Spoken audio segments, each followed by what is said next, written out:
Hello everyone, welcome to the HardReset channel, and today I'm going to show you how to adjust the font and text size on the iPhone 17 Pro Max.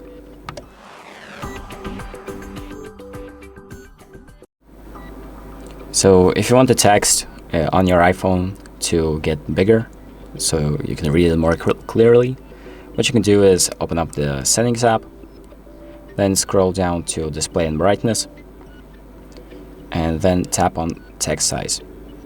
And here you can change the size of the text that's going to show up on your iPhone. And what you can also do is return to the Display and Brightness settings and enable bold text. And this makes the text bolder and definitely makes it a lot more easier to read. And as you can see by the names of the apps, the size of the text is increasing. And that's pretty much it. So thank you for watching. I hope this video helps you, and make sure to like and subscribe.